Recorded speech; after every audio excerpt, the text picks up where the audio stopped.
1, 2, 3, come on!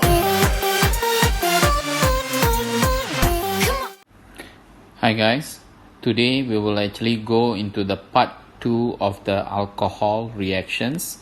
We have done in part 1, we have done these 3 reactions: combustion, nucleophilic substitution, and reaction with sodium.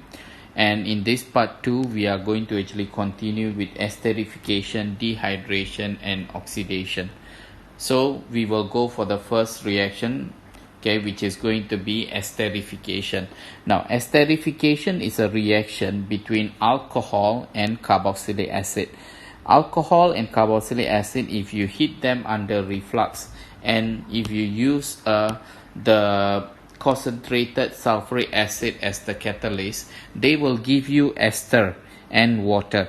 This ester is going to be a substance that is going to be having certain characteristics that will give you the fruity smell, okay, and a very good smell that can be used in a lot of perfumes and so on. So this ester is very useful. So if you look at the equation that I have given over there, if you have alcohol and then if you have carboxylic acid, you are going to get the ester. But if you look at the reaction that is going to happen, the hydrogen, okay, will come out from the alcohol and the OH will come out from the carboxylic acid. So you are going to get the water. So if you continue the reaction, you are going to get R1O and then join with O, okay, will join with the C containing the double bond O, and then you have R2. So if we actually try to use this reaction for a reaction involving methanol and ethanoic acid, so if I draw the reaction, if I have methanol, CH3OH, and then if I have ethanoic acid, I will write the ethanoic acid this way: C double bond O, OH. Ethanoic means containing 2 carbon, so this is going to be ethanoic acid. I write it in this way so that it's easier for us to see the reaction that is going to happen. Now, this reaction, what is going to happen according to the earlier equation, the alcohol, okay, will lose the hydrogen, and then the OH will lose from the carboxylic acid, giving us this particular ester, which is going to be, I'll rewrite again, CH3, and then you have O connected to the carbon over there, and then you have double bond O, CH3. So this is going to be the ester that is being formed, and take note there is going to be 1 molecule of water that is given out, so that's going to be H2O. Now this is going to be the ester. Ester is any compound that has this particular structure, R1, then you have C double bond O, O, and then R2. So that's going to be ester. Now, if you look at the naming of ester, how do we name the ester? It's going to be quite simple. If you want to name ester, basically what we need to do is to identify this particular bond over there, the ester bond. And then what we will do is the carbon that is joined to the single bond with oxygen, you can actually break them. So I'll just put it like this. Now, the carbon, okay, the oxygen, okay, that is single bonded to the CH3 over here, this is the part that is going to be the alcohol, okay, the alcohol will be there because the hydrogen will be coming out from here. And then you have this part containing the double bond O is going to be your carboxylic acid part.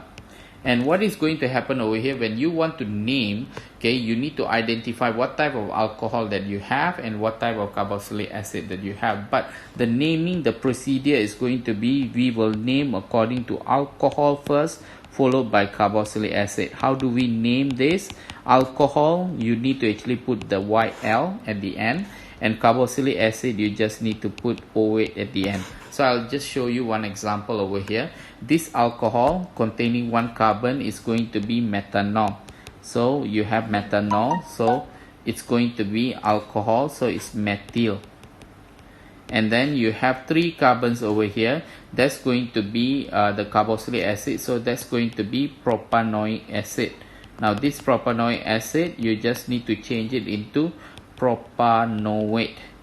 propanoate. You just need to follow here. So how do we name this? According to the naming, you need to follow alcohol followed by carboxylic acid.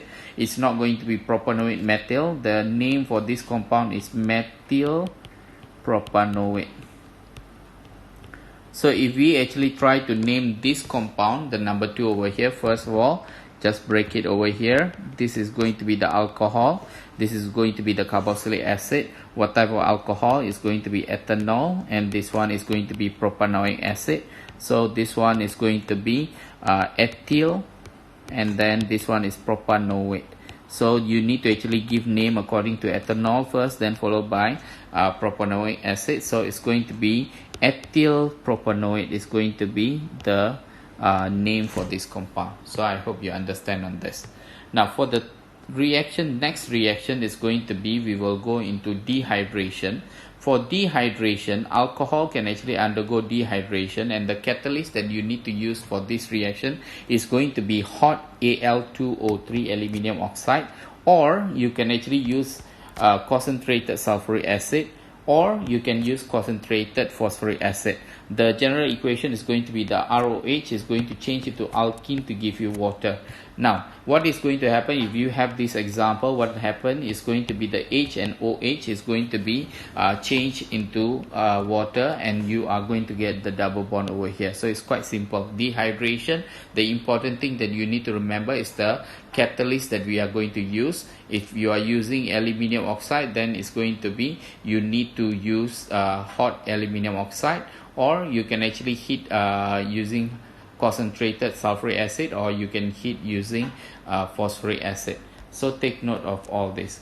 So do remember, for earlier the reaction must be concentrated sulfuric acid as catalyst, and you need to heat them under reflux. So it's slightly different than dehydration. This one is going to be concentrated sulfuric acid.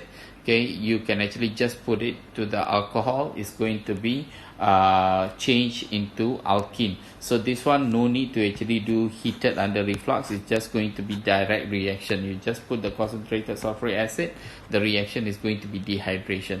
But if you are using concentrated sulfuric acid as catalyst over there, and you heat under reflux, that's going to give you the ester over there.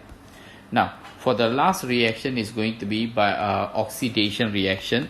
This oxidation reaction, we need to actually use the acidified potassium manganate or acidified potassium dichromate.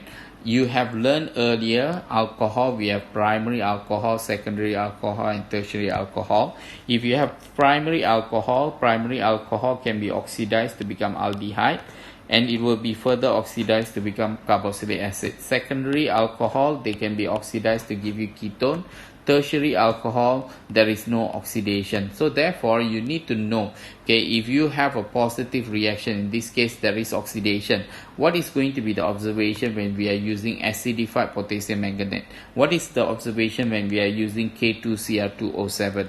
The oxidation is going to be, if you have the observation, is going to be purple color of KMnO4 acidified is going to be decolorized. So it's going to become colorless. But if you are using K2Cr2O7 potassium dichromate 6, is going to actually change the color from orange to become green. So these are going to be the reaction involving alcohol. Okay, so if we have a look again, we have esterification, dehydration, and oxidation. Esterification, if you look at the conditions, you need to heat under reflux, and you need to use the concentrated sulfuric acid as a catalyst. Dehydration, you can use hot aluminium oxide, you can actually use concentrated sulfuric acid, you can use concentrated phosphoric acid. For oxidation, okay, you need to actually use the potassium manganate, potassium dichromate. It must be acidified, and then you need to actually know about, okay, what's going to happen for primary alcohol, what's going to happen for secondary alcohol and tertiary alcohol. Primary is going to change into aldehyde and carboxylic acid, and then secondary alcohol will change into ketone, and the tertiary alcohol, there won't be any oxidation that's going to happen. Now for the observation, you are going to actually get, okay, for potassium manganate, you are going to get the purple color change into colorless, and it's going to be the potassium dichromate is going to change color from orange to become green. That's going to be the summary of today's lesson. Thank you everyone.